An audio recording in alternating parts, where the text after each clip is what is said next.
Stand by for action. Gentlemen, let's broaden our minds. Are they in the proper approach pattern for today? Negative. Hold weapons! Now! Charge the lightning field.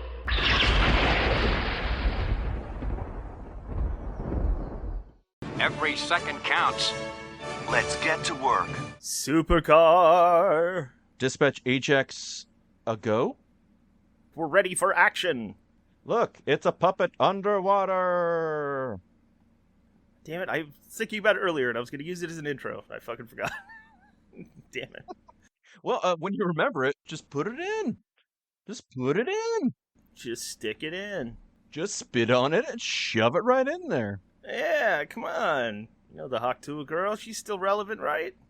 Mm-hmm. That's why we're putting out our new Dispatch Ajax coin on your favorite crypto wallet purveyor. We're only available at ATMs and vape shops. Oh, we're only available at ATMs that also are vape shops. Yeah. This is the biggest ATM I've ever been to. I saw this story about these, I think they were NYU students who attached Tamagotchis to their vapes. And so you'd have to vape so that your Tamagotchi, like, stay alive. Oh, God. That's it for humankind. You know it's coming. It's over for all of us. I have seen people that have actually figured out how to hack into their vapes and learned how to play Doom on them. I want a TI-85, but turned into a vape pen. Oh, guaranteed somebody's done that. I guarantee you. Just like somebody has figured out how to turn an apple into a bong. I guarantee it. We're doing great. That also plays Doom. Yeah, we're killing it right now. You got to maneuver the snake down to the end point so that you can actually take a puff. And then you vape through the snake itself. Its head is full of cotton. It's a cotton head. This is writing its fucking self right here. We could make $1 million, Jake. Get your Cottonhead 85 right now. Cottonhead, T.I. Cottonhead 85. Sponsored by T.I. Yo, puff it. I don't know what T.I. sounds like, but there's a whole thing about that. Oh, right. Yeah, there was a whole controversy about T.I. and his daughter. I'm not up in my T.I. controversies. You don't follow all the drama behind the Ant-Man franchise? That surprises me. I forgot he was even... Is that T.I.? Yes. I don't... It's 100% him. I'm not saying you're wrong. I just forgot, man. I didn't... It's because those movies suck. Since Edgar Wright bowed out, I have no interest in those movies. What a different world it would have been. Yeah. But... who knows? This is Dispatch Ajax. I'm Skip. Jake is a go. Jake is go. Today, we're going to continue our little dive into the early programming of the Sci-Fi Channel and why it was cool and why that was super fun. The Sci-Fi Channel was lousy with Gerry Anderson Productions, mostly because he did a fuck ton of stuff. Granted, none of it lasted very long, but his output is Dick Wolf level crazy. Uh-huh. I'll preface this by saying that Britain itself has a long history with, of all things, puppets. The word puppet was common going as far back as the 14th century in England. It even appears in Chaucer's The Romance of Alexander. The earliest recorded puppet plays in London took place around 1600. In 1561, the Duchess of Suffolk once was recorded paying, quote, 2 men who played upon the puppets. Is that what she did? Okay. Is that what we're calling it these days? Well, you don't write that part down. Peasants, I want puppet play. Theaters were closed during the mid-17th century because of the political and religious upheaval where they banned plays. However, for some incalculable reason, puppet plays were still the cat's pajamas. When Charles II returned to England following the end of the Second English Civil War, people came from all over Europe who had been putting on not just plays, but very specifically puppet plays because Britain was nuts about the subject. They brought a string puppet character based on the Italian Commedia dell'arte figure Pulcinella. In England, because they anglicized everything and they were uneducated and poor, called it Punchinello, which was eventually shortened to Punch. So that's where eventually you get the Punch and Judy show, which was a classic marionette puppeteering slapstick show for the masses and also for children. A man named Gerry Anderson was an odd duck, born on April 14th, 1929, who hated puppets. I don't know that he hated them from birth, but he also hated puppets. Unfortunately, his entire life was filled with them. It was all puppets all the time forever, and I think he really regretted that. Though Europe did take puppetry and marionettes seriously, and they did, there is still to this day a royal puppet theater. It's always been a big deal, but by the time you get to the 20th century, it was mostly seen as children's entertainment. And for valid reasons, because it was oftentimes used to teach children Bible stories or lessons. You know, think of G.I. Joe PSAs or whatever. They would have just been done as puppet plays back in the day. Yeah. Where did the bad man touch you? Show me on the puppet. Right, exactly. Show me on Scarface. Here, see? That's the ticket. He rubbed my woody, you see? Like you're conflating John Lovitz with... All right, this is a side tangent, obviously, because that's what we do. If they had cast, say, Batman 4, and this would have been like, you know, the Michael Keaton Batman, Tim Burton stayed on, or I guess even, 3 would have been Robin Williams as the Riddler, and 4 would have been, like, it's John Lovitz, but he's the puppeteer, and he does the voice of the puppet. Oh, of Scarface? Yeah. Oh, okay. That would have been different. That would have been ventriloquism. Well, yes. It is a puppet. That is still a puppet, It's a puppet. It's puppet related.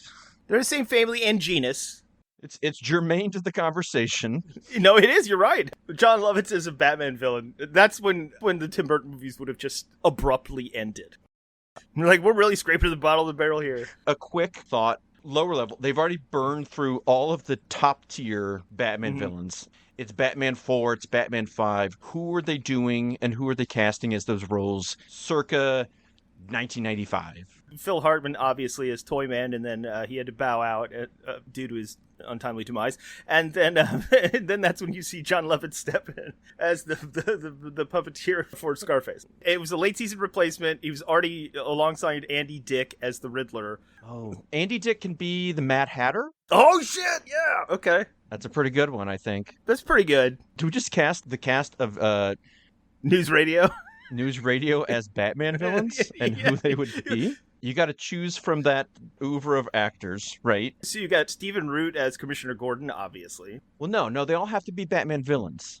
Oh, just villains. Just villains. Okay. I always see the Mad Hatter as sort of more small and squatty, but that's just because... I don't think of Andy Dick as a big guy. Besides, he's going to be sitting down the whole time. That's true. Alongside of him, you have Phil Hartman as Mr. Zaz. No, you've got Phil Hartman's head shaved, not just cut in his skin on every inch of his body. What about a Clockman or the Clock King? The Clock King. Tempest Fugit? Yeah, I mean, I could also make an argument for Andy Dick playing that. No, I couldn't. His whole thing is being organized and rational, so... Yeah, I mean, imagine... Phil Hartman, I could see it. Phil Hartman, his role in So I Married an Axe Murderer. Okay. But translated over into Clock King. Interesting. Now, who would Dave Foley play? Well, Dave Foley would have to play... The toy? Well, Toyman's a Superman villain, so I don't think that works, but let's see. Dave Foley would play... Joe Rogan would play Killer Croc, let's be honest. I guess so. It's either that or Bane. What if Joe Rogan was Zaz? Well, he does shave his head now. You had a good point. He has the athletic body at the time, and this is before he's gone really crazy. Well, and then you've got Vicki Lewis, who plays Beth. She could very easily play Poison Ivy. Because are we keeping the canon Bat Universe actors, or are we recasting all of them? Well, Poison Ivy was only in the... In the fourth one, right? Yeah, but we're saying that Tim Burton kept going. Right, yeah. So... Or, I mean, yeah. Well, he's not coming back. Well, who's Maura Tierney, then? Well, they've already done Vicky Vale, so that's hard to do. And it has to be a villain? It's got to be a villain. Fuck. Well, she'd make a lousy Harley Quinn. Talia al Ghul? Okay, then Stephen Root, Ross Al Ghul, because that's fucking funny. Oh, yes. Great character actor Stephen Root, muse of the Coen brothers. He essentially would be kind of playing a more competent version of his character in No Country for Old Men. Yeah. Gets killed. you're obviously doing something different with these characters. So, he's kind of the man behind the scenes. So he's Ra's al Ghul. Dave Foley would be more like Calendar Man? Yeah, okay.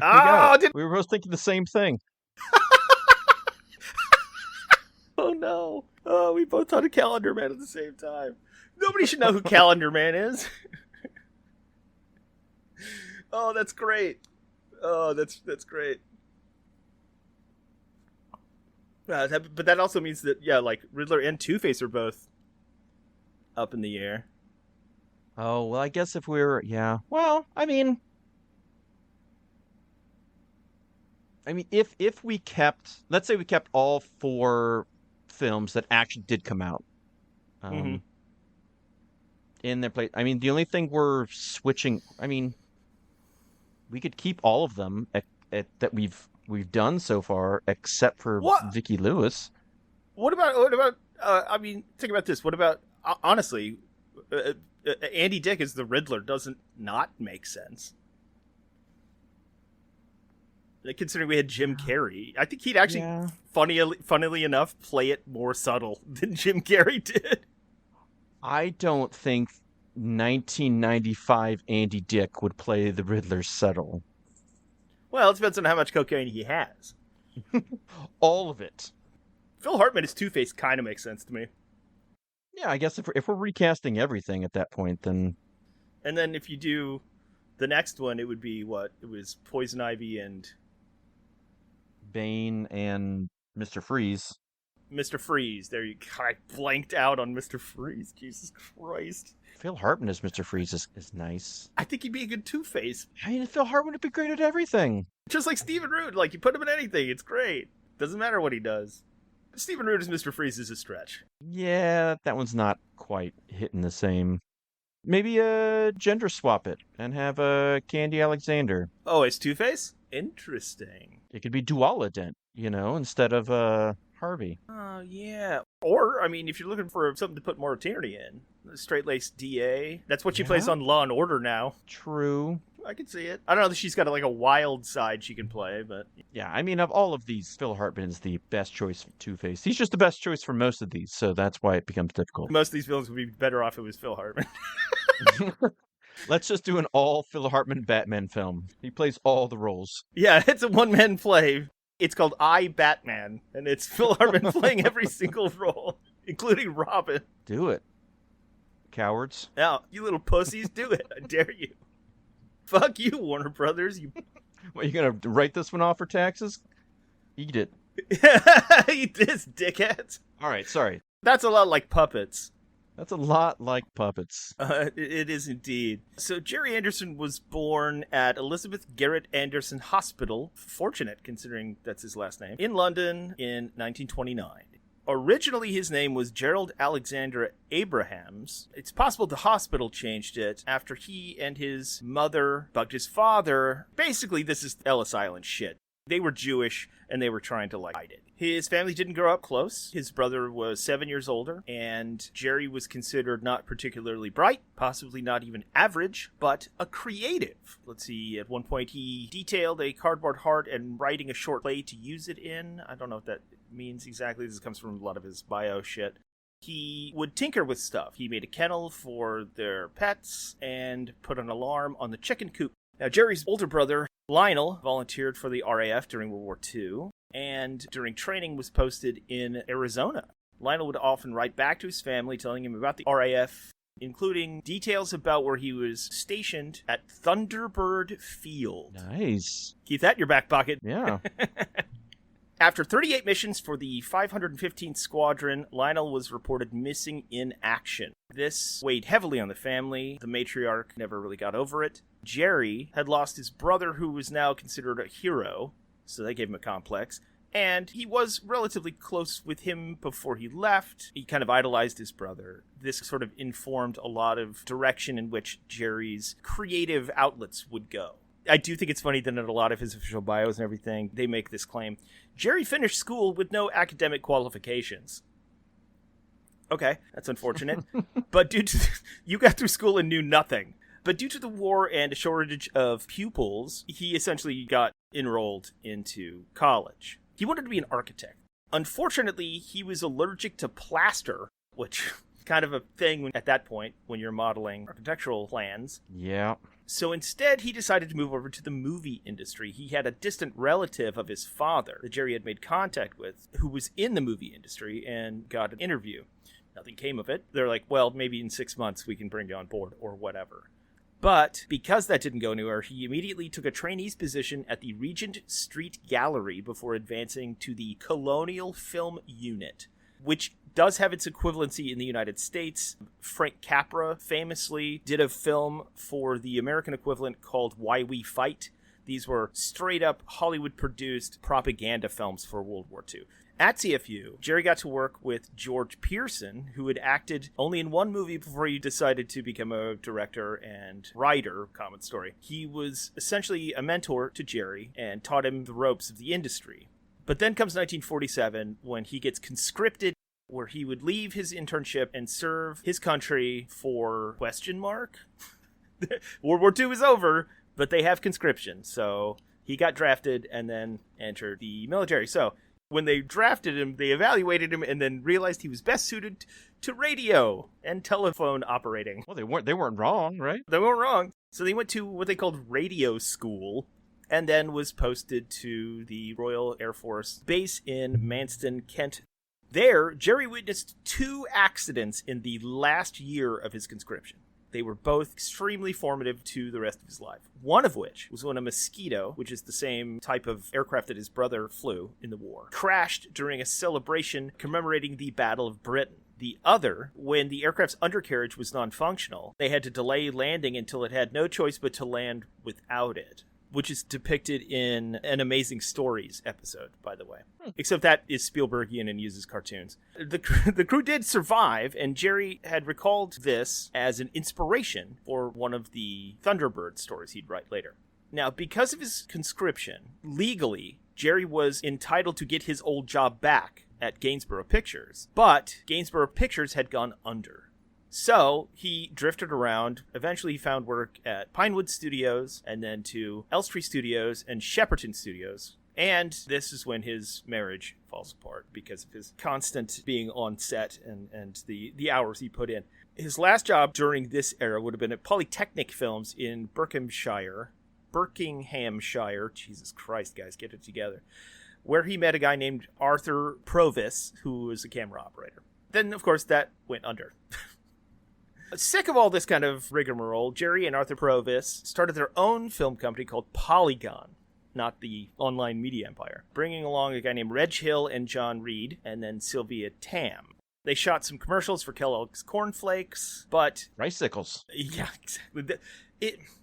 It didn't work either. So then they dissolved and then regrouped under the name AP Film. I was fascinated by Ricicles, which are essentially Rice Krispies, but marketed in the UK, they were Rice Krispies with like sweet sugar coating on them. Kind of what you think the opposite would be, where all of their stuff is plain. It's sugary Rice Krispies.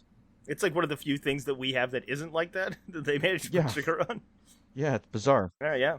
They had headquartered at Islet Park near the Thames and spent 6 months earning independent incomes, trying to patch the whole thing together, waiting for someone to call them up. And then eventually, Reed Diffusion Television was looking for a budget company, and a woman named Roberta Lee called them to do a puppet series, something which Provis nor Anderson really were into. Quote, "Here I was, ready to make the 10 Commandments, and they were asking us to work with puppets," said Anderson. Okay, well, take it where you can get it, brother. Come on. Yeah, because he had used puppets on the commercials. Yeah, which he didn't care for. He didn't like it, he didn't care for it. No, sir. No, sir, I don't like it. His first TV production was the 1957 Roberta Lee children's series, The Adventures of Twizzle, which you all remember fondly. That lasted a year. Torchy, wow, that's even funnier. Torchy the Battery. That's the one they showed in Cuba. Torchy the Battery Boy in 1960, Four Feather Falls in 1960 as well. Geez, 2 in the same year. Supercar, which is one of the ones we're going to talk about today, from 61 to 62. Fireball XL5 from 62 and 63. And then, of course, Stingray. We are about to launch Stingray. Captain Scarlet, and the Mysterians, Joe 9, but most famously Thunderbirds. Thunderbirds are go. He also went on to write and produce several live-action feature films, including one called Doppelganger, which is also referred to as Journey to the Far Side of the Sun in 1969. This is Eurosec launch control. Ignition sequence commences. 7, 6, 5, 4, 3, 2, 1. Ignition. This is a sight our screens have made familiar. Liftoff. But now, in this split second of time, you can share an adventure unlikely to be repeated in our lifetime. A journey to the far side of the sun. Did a lot of live-action stuff in the 70s, and had a long collaboration with a media catch-all guy, a producer named Lou Grade. That was his real name. Which I do think is very funny because the name of his company is Lou Grade Productions, which just makes it sound like it's really poor quality. Maybe not the best name to transition to your production company. Lou Grade. Eventually that would become ITC. My name is Shitty F Films. I'm going to do Shitty F Films production. Scraping the bottom of the barrel LLC. And this collaboration would go on until the second season conclusion of Space 1999.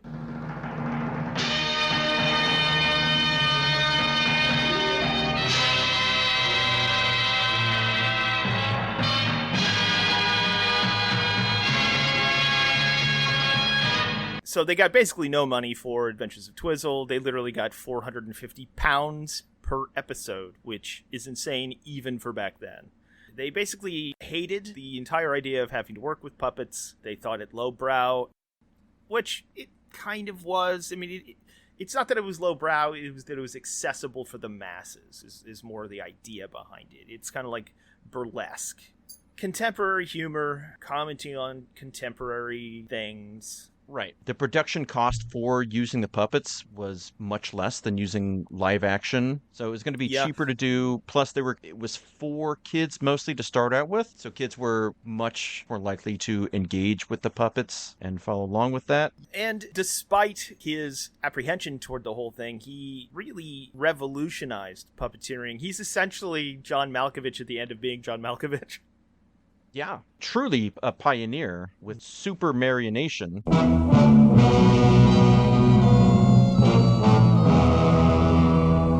Oh yeah, super marionation. That will definitely come up. So, what made these Pluppets special? You said Pluppet again. I know, I did that one on purpose. What about Plumpets? It's an old check it out bit where he's scared of Pluppets, and he finds out later that Pluppets are not made of puppet blood. Essentially, what he did was worked on improving basic puppets that had been worked out throughout the production of these type of shows over the decades by inserting electronic lip sync mechanisms using a solenoid valve placed in the puppet's head and fed with power from a tungsten wire. And it would allow them to do all sorts of crazy, well, at that point, crazy special effects with them. This was one of the foundations of what we would call super marionation.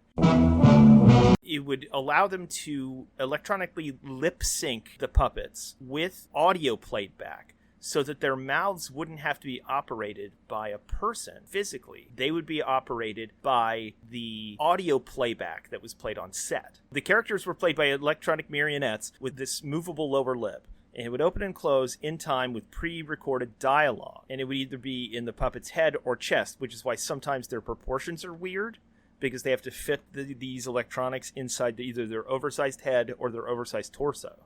Yeah, because originally they wanted it to be all uniform so that it looked more realistic. Yeah. But it just wasn't going to be viable because either the puppets would have to be too big and too unwieldy to move naturally the way they wanted. Well, naturally, quote unquote. That's why they opted to go with a larger head to fit in the mechanisms, but it also gave them this weird quality. Yeah, we might as well get it out of the way now. This is 100% what directly inspires Matt Stone and Trey Parker's Team America World Police.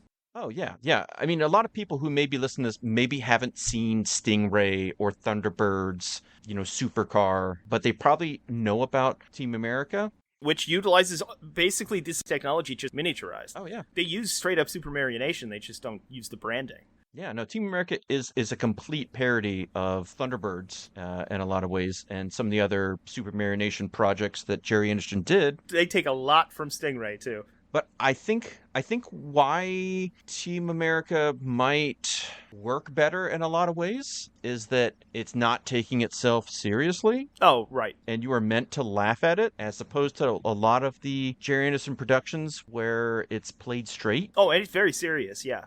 Yeah, and that uncanny valley that it's trying to delve into, it's off-putting in a lot of ways for a lot of people. Myself in particular. I do not like watching these puppets. I never did. Mr. Peepers comes to life at night in your room when you're trying to sleep. No.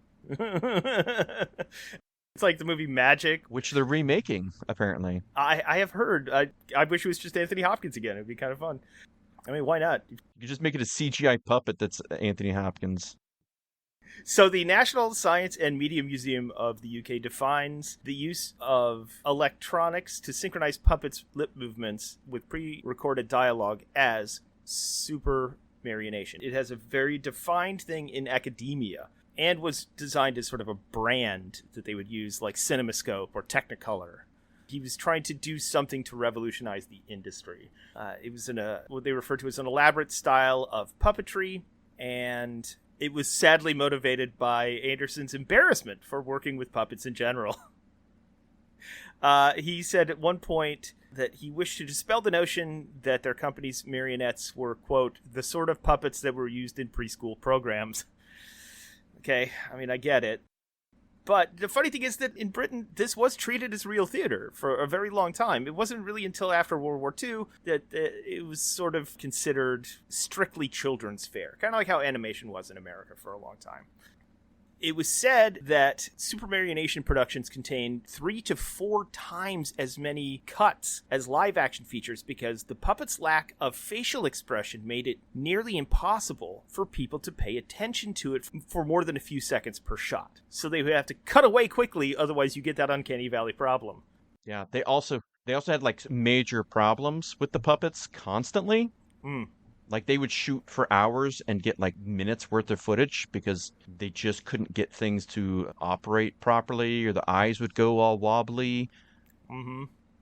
Which they do anyway. It happens a lot. Just think, like, this is what made it, and it was like, okay, this is good enough. This is the best we've compared got. to, like, what it was. Fuck it. Everything on the cutting room floor would have been like, no wonder he was so annoyed. Yeah, he didn't want to do this. This is against his will, essentially. But he's essentially like, if I'm going to do it, I'm going to do it right. Which I respect, though. It's kind of sad that he completely disrespects the entire genre, but I get it. Yeah, so one character's dialogue would be recorded twice. One of the recordings would then be played during filming to guide the puppeteers, and then the other would be converted into a series of electrical signals, and those signals would then go to the physical puppets themselves, and then the solenoid in the head would cause the puppet's lower lip to open and close with each syllable.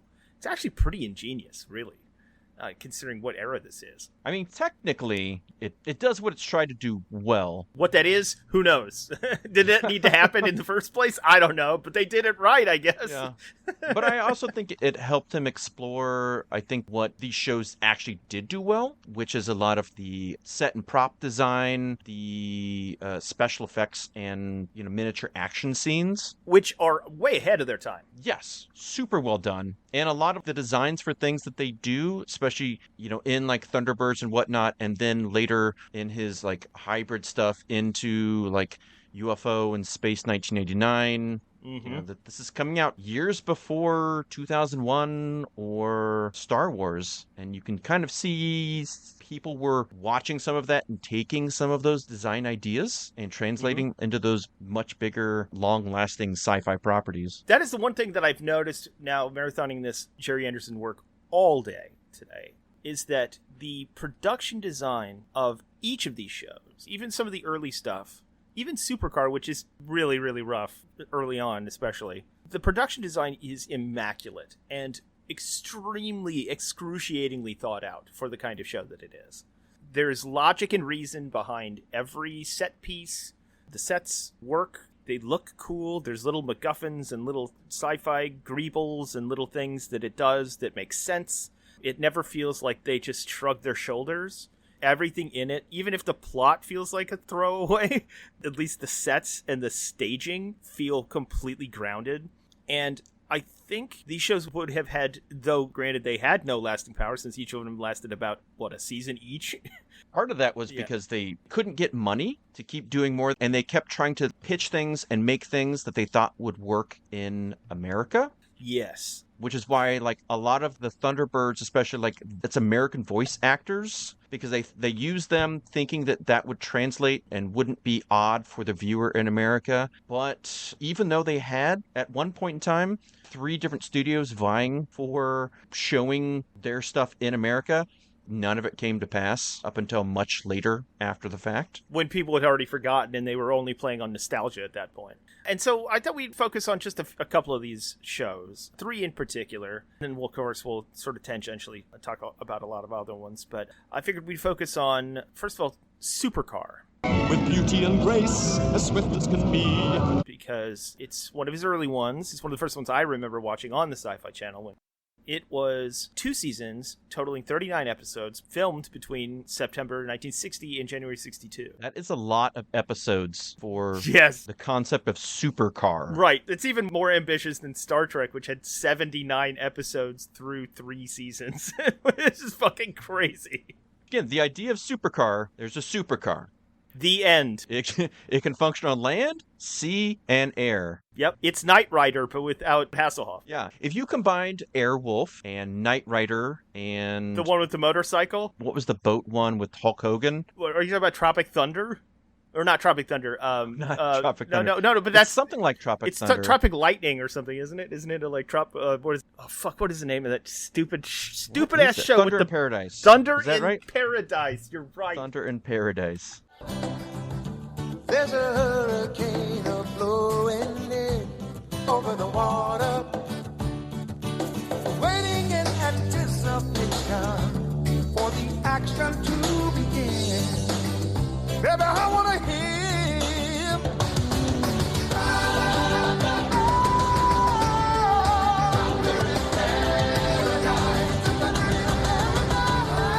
The title that makes 0 sense whatsoever. Crime-fighting boat. A crime-fighting stealth boat or whatever. Stupid. But if you took all of those, but the things that made them interesting, particular characters or the actors or the type of action, and you got rid of those, and you put it all in puppets, and you just had this one boat doing all of it. Supercar. There you go. It's Supercar. Supercar. That's all you need to know. It was essentially a series of set pieces to show the skill and imaginative creativity of production design.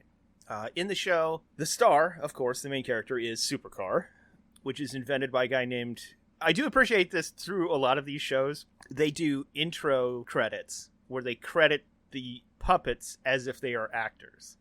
It is quite delightful, actually. In this, it's invented by, quote, a guy named Professor Rudolph Popkiss and Dr. Horatio Beaker. And Supercar is, of course, piloted by Mike Mercury. It's got all sorts of fun, buzzword, MacGuffin-ish jargon from the era like air-breathing jet engines, retractable wings, a vertical takeoff and landing, retro rockets. Then it becomes a submarine, go into space. It has a navigation system called Clearview, VU, which allows them to see through fog and smoke. And it's got a laboratory. How does it have a laboratory? Well, it's controlled from a laboratory, a secret laboratory, in Black Rock, Nevada. Does the Supercar have a lavatory? No, you had to piss your pants. Oh. You didn't have to strap up like that astronaut to go kill her boyfriend? Right, yeah, to wear diapers the whole time and a wig. The premise essentially is that it's a sort of non-governmental aligned, but also quasi-governmental aligned organization designed to keep world peace against supervillain incursion threats. That's kind of it. A lot of shows are about that. It's not really all that complicated, but it does speak to an era of post-World War II United Nations sort of optimism about the international stage being a thing of unity in the second half of the 20th century. Do you have anything else to say about Supercar? No, not really. Then I think that also segues well into the second show we're going to talk about, Stingray, which is basically the same show, but did happen first. It's just an underwater show. It's the Sequest DSV of its time, where everything is marine something.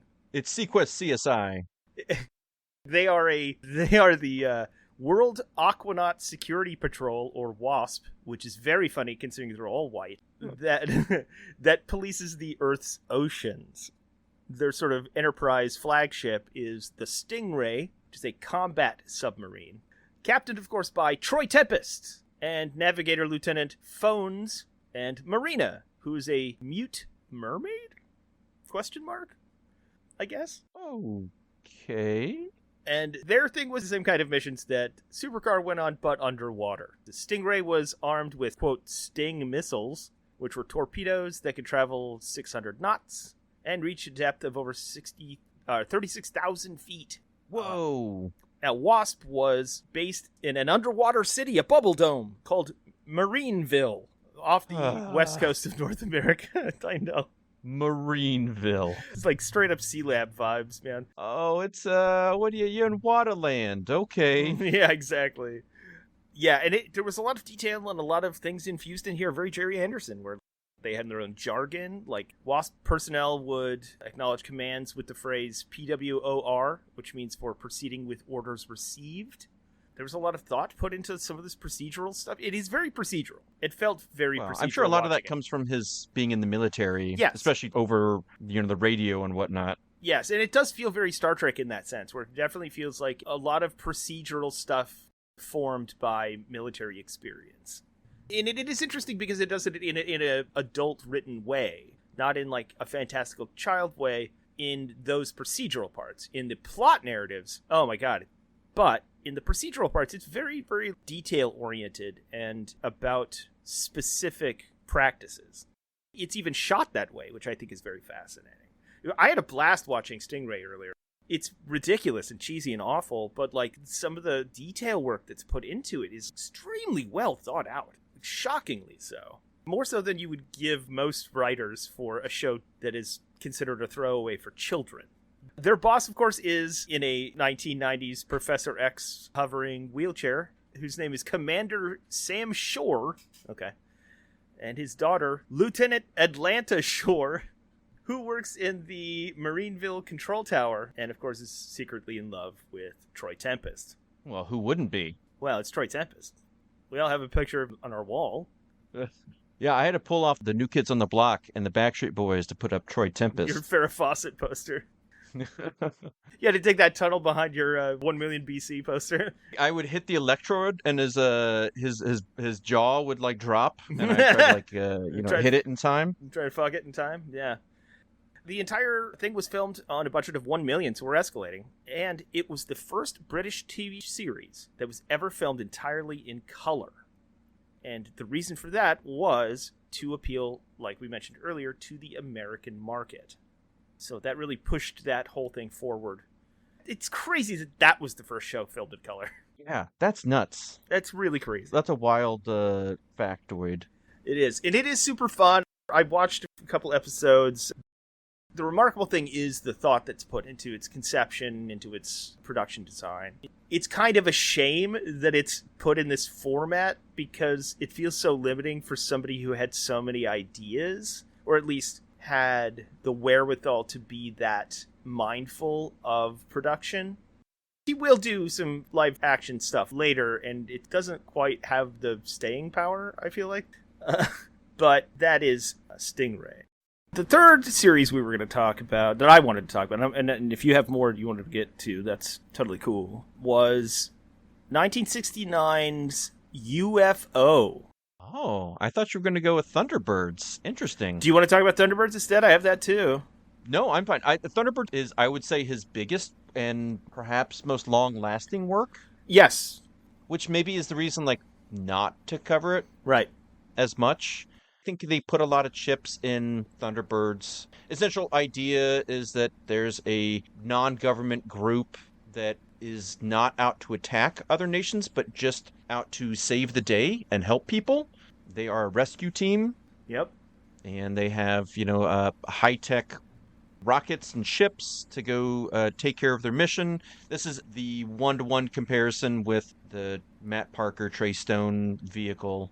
And this is what I think Gerry and the producers of his Super Marionation projects thought would really take off. Originally, they were supposed to be like 30-minute episodes, but they thought they had so many legs that they turned them into hour-long episodes. And then they did a movie, which they thought was really going to be big, especially because on the opening night, packed theater, people were raucous for it. They loved it. Supposedly, the story goes that when Gerry went back the next day to a different theater, I think in Tottenham Court in London, he sat in the theater with 10 people. Oh.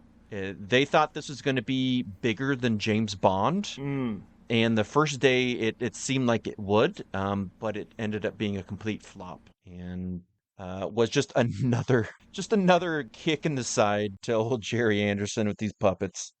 But it is the one that I think has the most staying power of his entire oeuvre, because it did get a movie and then eventually a remake series and a live-action movie directed by Star Trek's Jonathan Frakes. Yeah, I didn't realize... I guess I just forgot about this up until I was looking into this again. Sir Ben Kingsley? Ben Kingsley, Bill Paxton, Anthony Edwards, Brady Corbett, who went on to become an Oscar-winning director. Really fascinating stuff. I mean, this right here is the legacy of Gerry Anderson. As cheesy as it is, but between Trey Parker and Matt Stone and the Thunderbirds movie, really does have a nostalgic, lasting power. I mean, nobody went and saw the Thunderbirds. Nobody liked the Thunderbirds live-action movie. No, nobody liked any of it, but people remember it. I will say, one thing I do want to say about the Thunderbirds... They are go. ...is that I hate how they look. I hate their costumes. I hate their pointy fucking hats that look like male stewardesses circa 1960. They all kind of look like M. Bison from Street Fighter. Little sashes. I think it's an awful design. It wouldn't be functional. These puppets would not be functional in the real world. All right? You could not go into dangerous situations with that on. How are we going to fight our forever wars with these puppets? I mean, come on. You know what? I don't believe it. No, sir, I don't like it. We could spend a whole thing on Thunderbirds, but I think that's the most remembered of his stuff. And Thunderbirds didn't really get a lot of purchase on the Sci-Fi Channel either, so it doesn't really fit into a premise. I remember seeing Supercar and Stingray way more than I ever saw Thunderbirds on Sci-Fi. Now, it did appear, if I remember right, but much later, I want to say. It definitely wasn't part of their early Sci-Fi Channel program. Yeah, apparently... In the late 2000s, they brought the Thunderbirds to the Sci-Fi Channel? Yeah. Which is bizarre. They were about to reboot it into an animated show. Yeah, that's a choice that they made. That's a choice they made. All of those things are choices that they made. And, of course, the movie Thunderbirds. On paper, I'm like, yeah, that's kind of a perfect choice for that. I don't see it getting a lot of purchase, and it didn't. That was at the time when they were still rolling the dice on nostalgia. Some things stuck and some things didn't, and that one didn't. Unfortunately, didn't really port over to America. Like so many of these things, the puppet stuff, it just didn't quite catch on here. Well, I mean, it did with Parker and Stone. It did many years later. Obviously, people saw it. Yeah. But it was never big, you know. It never had the puppet legs. Couldn't quite cut those strings. Good stuff. America came up with the Muppets, so... Yeah, well, if you look at all of the puppets that became big in America, they are exaggerated, non-lifelike versions of things. There is, like, artifice always there. Yes. And even if it's not, you know, like with Kermit and Miss Piggy interacting with human people, yes, we recognize that they are supposed to be in-universe similar, but as viewers, they are not trying to tell you that these are human beings. This is obviously anthropomorphic pig and an anthropomorphic frog and whatnot. But with Super Marionation, you have these very stiff, oddly proportioned, realistic looking facially. It gives the ick, honestly. And it always did to me, which is why I never got into any of these puppet shows. We're talking about shows that at this point are 50, 60 years old. Mm-hmm. So they always felt or more. dated. but dated in a way that it couldn't overcome for me the strangeness of the puppets and the dated nature of what they were portraying. Yeah, when I was watching it earlier, I got the same impression. It reminded me a lot of like Clutch Cargo, if you remember that. They show it in Pulp Fiction. Tenacious D makes a reference to it. Mm-hmm. They would do these stills and then have a real human's mouth speak the word. It feels like that, where it's like, oh, this is an innovation. I don't know that it has legs in any other application. I don't know that this works. It feels like this was innovation then, but it's no longer something now. It felt like an evolutionary branch that just reached a dead end. Mm-hmm. I will say, rewatching some of the stuff, or watching it for the first time, I do think a lot of the action, explosions, and the miniature work, that still works. I think that was super well done. It does. It's surrounded and weighed down by these weird puppets. Right, if to work the puppets, this would be pretty cool. Yeah. Which is what he tried to do with this next thing you're going to talk about. Yeah. It's like, what if we do the cool bits that we had, this interesting production design, my visions of a sci-fi future, but I can actually work with people. I don't have to work with these puppets. Yeah, we don't have to figure out which times we need to actually use real human hands in shots because we can't get the puppets to do the right thing. Yeah. So UFO.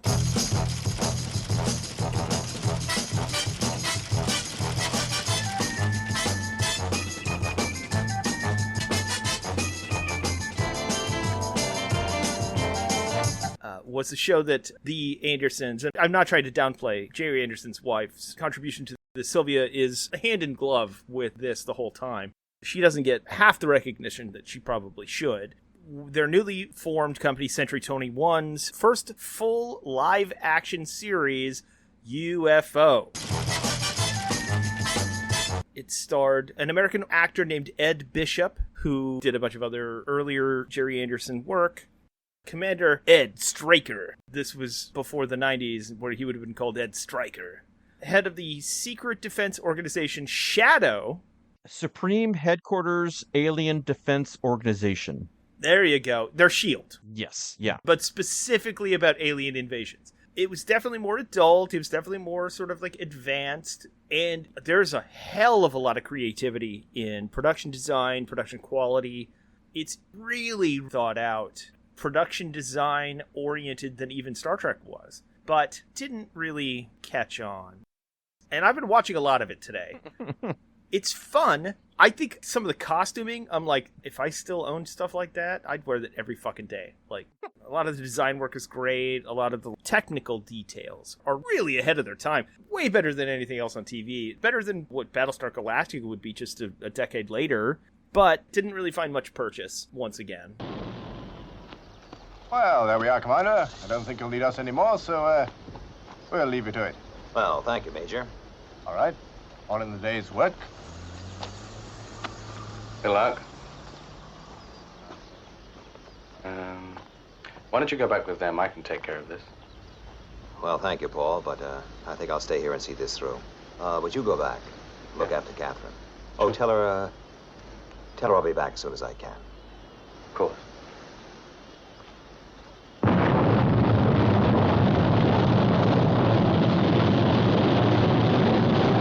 During the production of UFO, Anderson was approached by Harry Saltzman to write and produce the next entry in the James Bond series, Moonraker.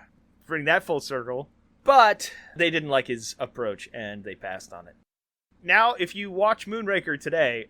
which I did. Really? You did? Yeah, remember, we're making our way through all the Bonds, which we finished. Okay, unrelated. I was thinking, like, because of this? No. It was part of the ongoing bonding process. The great bonding, yes, indeed. What did you think about Moonraker? Oh, it sucked. It sucked so bad. It's so bad. So bad. It was like one of the handful of Bond films of the Roger Moore, Sean Connery era that I had seen. Oh, sure. But I hadn't seen it since I was a tyke. So I only remembered like bits. I remembered Jaws, and I remembered some of the space stuff, but everything around it was new to me. And I mean, other than like feeling very Elon Musk coded currently, It doesn't work on any layer No. or level. No, it doesn't It's make bad. any sense. It's definitely one of the worst, and that's saying something considering it's the Roger Moore era. It's one of the worst Roger Moores, which makes it one of the worst ever. Oh, it's definitely bottom 3 Bonds, I would say. That and Octopussy, which I think are like back to back? Yeah, it sounds right. There might have been one in between. Again, I just mainlined these back to back to back to back, so they all kind of blend together. Yeah, well, obviously nothing came of the James Bond thing. Gerry Anderson was never involved, though I would not have been surprised had he been, considering the quality and the tenor of the Roger Moore movies. Bringing Gerry Anderson on board just kind of makes sense. An in-house, schlocky sci-fi dude during the worst period of Bond films. I'd buy it, but it didn't happen. So they made UFO. They made a bunch of other stuff, obviously. The Gerry Anderson oeuvre would go on for quite a while. Yeah, you got the UFO sequel. Yeah. What? Space 1999. Oh, I thought you meant an actual direct sequel to UFO.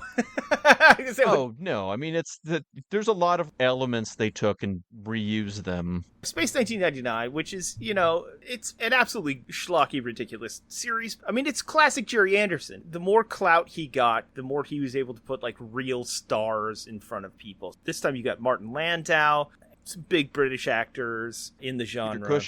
Peter Cushing, for one, yeah. I mean, it was... Brian Blessed. As typical with Gerry Anderson, Space 1999 was an absurd premise. It's one step above Thundar, honestly.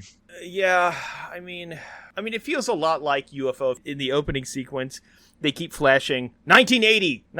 This is 1980, and you're like, oh wow, the amazing future year of 1980. And Space 1999, they kind of do the same thing, where it's like, well, we're using the Arthur C. Clarke 2001 sort of premise that everything's going to be way more advanced in 1999 than it is now because of the pace of the space race, projecting that out into the future, which obviously unfortunately didn't pan out.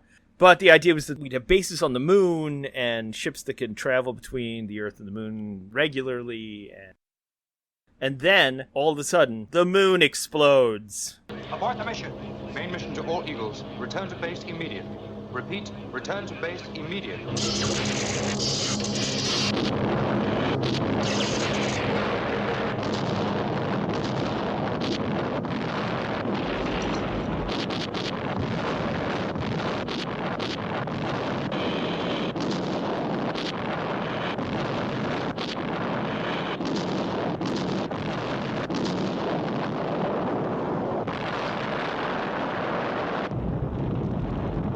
Yeah, they put all of their thermonuclear waste and weapons in one spot, and then there's some radiation that sets it off, and it shoots the moon out into space like a runaway planet. That now, for some reason, can't find its way back to Earth? I mean, that's a hell of an explosion, man. It's going too fast, Skip. It's fair.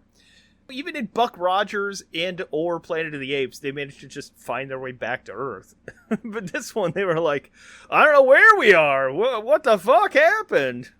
Well, we missed our opportunity. So I think they go in like a black hole or something, and there's like warp stuff and blah blah blah. Yeah, I don't know. I didn't watch UFO much. I didn't watch Space 1999, so I did watch Space 1999 more than I watched UFO. I didn't watch UFO as a kid. It wasn't on as much. Space 1999 though was on all the time on Sci Fi Channel, and that's honestly where I got most of my knowledge from of that show, was from those airings. Just like with all of these other shows, I wouldn't have known of any of these shows were it not for the Sci Fi Channel. And Gerry Anderson's fingerprints are all over all of this stuff. He did a ton of stuff in the 60s and 70s that people who grew up with that remember. And when the Sci-Fi Channel comes out, he's maybe the perfect person to put front and center for syndicated programming of his old shows, because there are a lot of them. They all kind of failed, and they're not all that long, but they are intriguing and nostalgic. So, I mean, really, it's kind of the perfect thing to do for our premise. I was trying to think of a modern analog of Gerry Anderson. Other than people like, I don't know, like Dick Wolf, Law and Order, and all of its spin-offs. And now the Chicago Fire, Chicago PD, all those spin-offs. Or maybe Stephen Bochco, maybe, but not really.